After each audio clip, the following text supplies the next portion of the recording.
ఇప్పుడు మీరేమో సోమశిల నుంచి నీళ్ళు అంటే సోమశిల నుంచి నీళ్ళని తీసుకురావడానికి అక్కడ అప్పట్లో కాంగ్రెస్ పార్టీ నాయకులు అడ్డు తగిలారు, ఆందోళన కూడా చేశారు. అంటే ఉండిండొచ్చు, అది సహజమే కదా. ఇప్పుడు లోకల్గా అక్కడ ఉండేవాళ్ళు అది జరుగుతుంది. మా వాటరు రాయలసీమకు తీసుకుపోతున్నాం. బట్ రాజశేఖర రెడ్డి గారిలో ఇది ఉండేది, లీడర్షిప్, వాళ్ళని ఒప్పించి తీసుకుపోగలను అనేది ఉండేది. బట్ అదైతే అల్టిమేట్గా టేకప్ కాలే, ప్రాజెక్టే టేకప్ కాలే, ఆ స్టేజ్కి రాలేదు. 2009 ఎన్నికల్లో మరి తిరిగి మీరు ఓటమి చెందారు. అంటే కొత్త నియోజకవర్గం పుట్టపర్తికి వెళ్ళారు. అంటే నల్లమాడ ఈ నియోజకవర్గాల బైఫర్కేషన్లో నల్లమాడ రద్దయి పుట్టపర్తి వచ్చింది. అంటే అక్కడ ఒక 3 మండలాలు కొత్తవి, ఇక్కడ ఒక 3 మండలాలు పాత వచ్చాయి మీకు. అప్పుడు ఓటమికి గల కారణాలు ఏమంటారు? పుట్టపర్తి వరకు ఆ 3 నియోజకవర్గాల్లో దాదాపు కొత్త చెరువు నియోజకవర్గం ఫస్ట్, కొత్త చెరువు మండలంలో దాదాపు 3700 నాకు రావడం జరిగింది. అదేవిధంగా బుక్కపట్నం 1800 మెజారిటీ వచ్చింది. ఒక్క పుట్టపర్తి మండలంలోనే మైనస్ అయింది, 1500 1000 ఓట్లు తేడా వచ్చింది ఆ రోజు. బట్ ఇక్కడికి వచ్చేసరికి నేను యాక్చువల్గా ఎమ్మెల్యేగా ఉండే నల్లమాడ, ఓడిసి, అమరగూరులో ఓడిసి మండలం అయితే బాగా ఇంప్రూవ్ అయినది, కానీ నల్లమాడ, అమరగూరు బాగా దెబ్బతినింది. అంటే అది నా మీద వ్యతిరేకతో ఉండే, ఇంకా నా మీద వ్యతిరేకత అన్నా ఉండాలి, మా నాయకుల మీద వ్యతిరేకతతో అన్నా ఉండిండాలి. నేను ఎందుకంటే ఈరోజు ఓడిపోయినానని చెప్పి 10 మంది మీద నెపం పెట్టడం కాదు.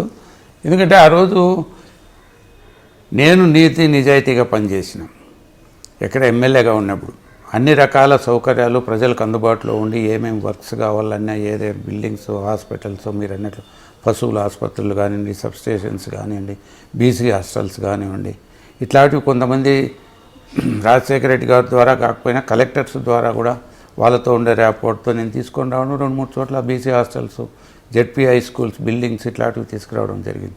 అంటే నా ఓవర్ కాన్ఫిడెన్స్ కూడా ఒక కారణము అనుకుంటాను. ఎందుకంటే నేను మంచి పనులు చేసిన, అన్నిటికన్నా మించి మీరు అన్నట్లు ఇంతకుముందు రాజకీయ అనుభవం, నేను సంజీవ్ రెడ్డి గారు అంటే మా మేనమామ గారు పెద్ద ఆయన ఎవరు కావున జలగం వెంగళరావు గారి నుండి నాకు టచ్. జలగం వెంగళరావు గారు, చెన్నాయుడు గారు, విజయభాస్కర్ రెడ్డి గారు వీళ్ళు ఉన్నట్టు చూస్తూ ఉన్నాం వాళ్ళ పనితీరు ఏ విధంగా ఉండే అవన్నీ కూడా. మధ్యలో ఎన్టీ రామారావు గారు వస్తారు. తరువాత రాజశేఖర రెడ్డి గారు, అంటే ఈరోజు ఏదో నేను ఆయన పీరియడ్లో ఎమ్మెల్యేగా ఉన్నా లేదు, నేను ఆయనకు క్లాస్మేట్ అనో ఒక అభిమానంతో చెప్తున్నాను కదా, ఆయన చేసిండే పనులు ఆ రోజు నిజంగా ఖచ్చితంగా గెలిపిస్తాయి. ఎవరు నిలబెట్టినా, నేనేం చేసినా, ఓట్లు అడిగినా అడగకపోయినా గెలిపిస్తాయనే ఉద్దేశంతో నేనున్నా ఆ రోజు.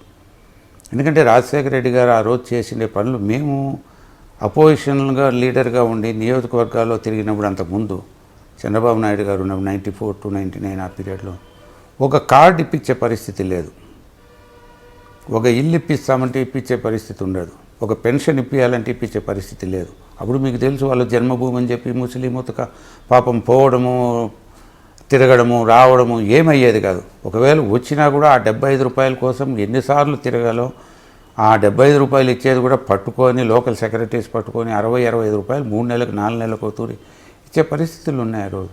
అటువంటిది ప్రతి నెల మీ ఇంటికి టెన్షన్గా 200 రూపాయలు రావడము, అడిగిన వాళ్ళందరికీ కార్డ్స్ ఇవ్వడము, ఇండ్లు ఇవ్వడము.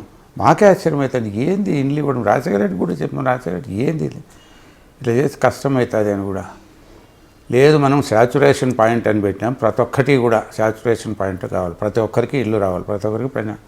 సరే ఆయన ఇది దాంట్లో కొన్ని ఆ భాగంలో ఆయన అభిప్రాయాలేమో మంచివి. ఫీజు రీయింబర్స్మెంటు, ఆరోగ్యశ్రీ సంబంధించి, 108 సంబంధించి, ఈ వడ్డీ మాఫీలకు సంబంధించి, ప్లస్ అన్నిటికీ మించిన విద్యుత్ రాయితీలు ప్రజలకు ఫ్రీగా ఇచ్చిండేటివి, ఇట్లాంటివి అనేక కార్యక్రమాలు.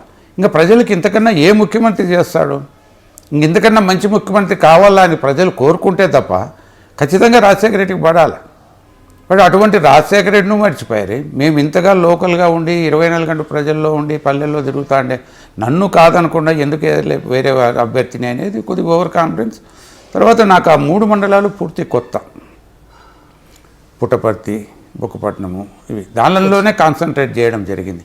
ఇది టోటల్గా నేను నా నాయకులు కార్యకర్తలకు వదిలేసేయడం జరిగింది. అది పూర్తిగా నా టోటల్. ఈరోజు నేను అవన్నీ ఆలోచించుకుంటే అది నా తప్పే.